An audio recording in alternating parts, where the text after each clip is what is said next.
Welcome to the History of North America. I'm Mark Vinette. John Winthrop was an English Puritan lawyer and one of the leading figures in founding the Massachusetts Bay Colony, the second major settlement in New England following Plymouth Colony.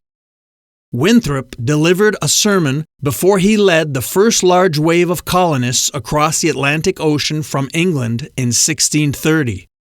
The sermon is famous largely for its use of the phrase, "a city on a hill," used to describe the expectation that the Massachusetts Bay Colony would shine like an example to the world. He served as governor for 12 of the colony's first 20 years. The Revived Thoughts podcast helps us better understand this titan of history and his famous speech. This sermon was originally titled A Model of Christian Charity, but it's remembered for the line, "a city on a hill," and so a lot of times it's referenced as the City on the Hill sermon. It was preached in Southampton, England, before the Puritans embarked for Boston. The sermon has a bit of a backstory. It was preached and it was important when it preached, but it kind of got forgotten. And then the Massachusetts Historical Society published it in the 1800s, but it kind of still lay dormant. And then what really propelled this John Winthrop sermon, and especially this line, "City on a Hill," into fame as we know it today as something that America is sometimes called. John F. Kennedy was giving a speech during the Cold War, 1961. He mentions this story of John Winthrop talking about this and calling America a city on a hill. And from there, President Reagan used it as well, and others used it. And it just became one of these political terms that's used a lot. The idea of these people leaving to start a new world. This is the sermon, the last thing they're going to hear before they leave Europe. It's interesting that this is what they chose to put in their head in that moment, because in my mind, it's actually not what I would have expected. Yeah, John Winthrop, who preached this sermon, he was born in 1587. Not much is known about his earlier life. We know that he attended Trinity College for a short time and would study law at Gray's Inn. In the 1620s, he was a lawyer that served in the London courts, and he also has kind of a unique history of wives. It's one of two ways you could read this. This is very sad. This poor guy had just so many wives. Life and marriage used to be pretty different back then. We can't judge too harsh with a modern lens of going back, but he gets married in 1605 to Mary IV. They have 6 children together. She dies in June of 1615.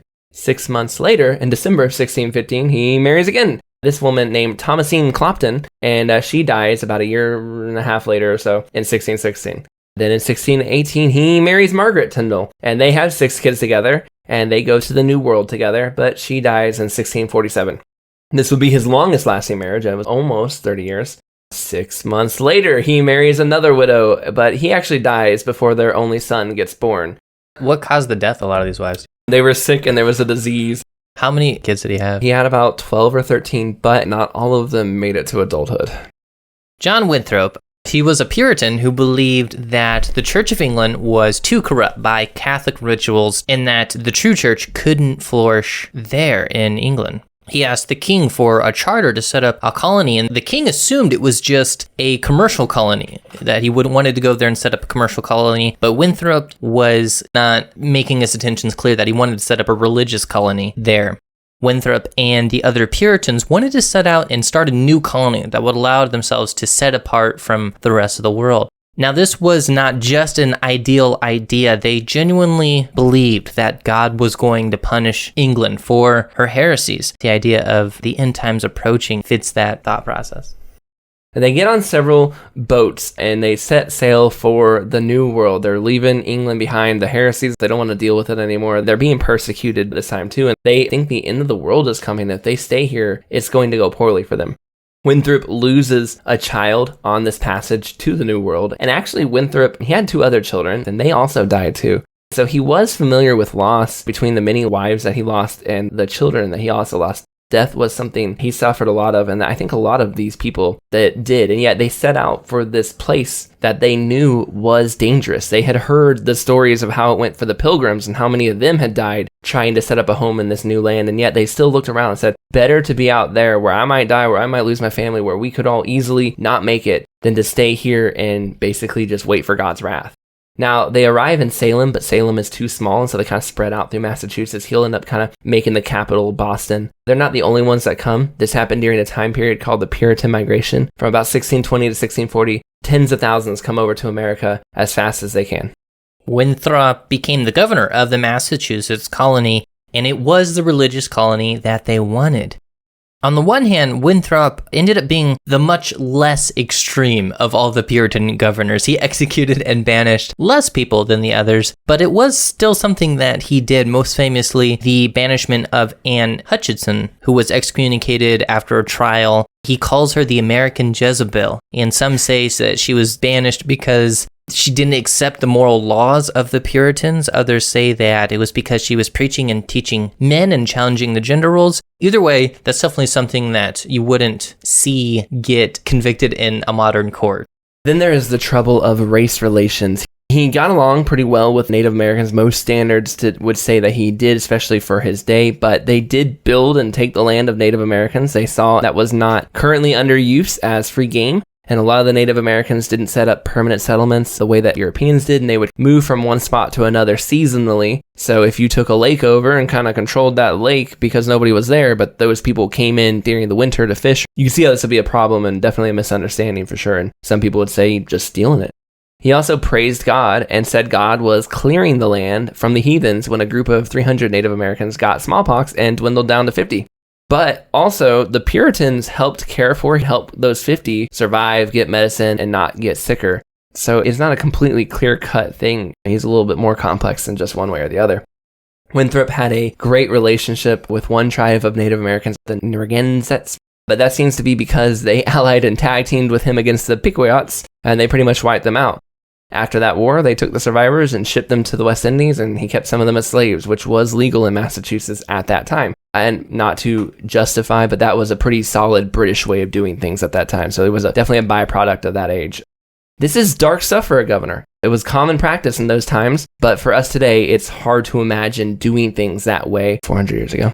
We talk a lot about how rough a lot of those earlier colonial days are. A lot of the people, we're looking at half the population dying in the first couple of years just through droughts and not getting enough food. It's around this time that we see Harvard and many other great institutions that are just in the very beginning. They're just getting set up. And so he enforced this rule that fathers had to make sure that their kids in their homes could read, and they had teachers that would teach in the communities that would be publicly funded, which was a brand new concept. But he was very convinced that in order for culture to succeed, it had to be united and brought up in a way that people were unified in their understanding and education, or the colony would fail at their goal.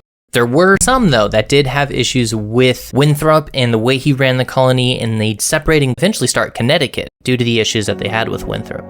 You know, going back in time, though, before they left for the New World, they had this idea. They were going to build a Puritan colony. They were getting away from English persecution. Winthrop preaches this sermon. It's the last thing you hear as you leave Europe, and the sermon is originally titled Model of Christian Charity. And this sermon really is about using your money to help others. It's kind of a strange bon voyage sermon, and it's not a sermon on hope or safety for travels or vision for the future, although it is a little bit that last one. It's just different. But in a lot of ways, this idea of a charitable Christian nation was the goal. A people who could be charitable with their money, a people who could give from their own pockets, who would serve and go out of their way to extend themselves. That was the kind of people and ideals Winthrop knew they needed to found Massachusetts and to build a Puritan colony, a Christian nation. And I think we could use a lot of these same ideas today if we really want America to be that city on a hill that they dreamed up that at its best America can be. I think we need to learn that charity and love and service that I think has been forgotten over time.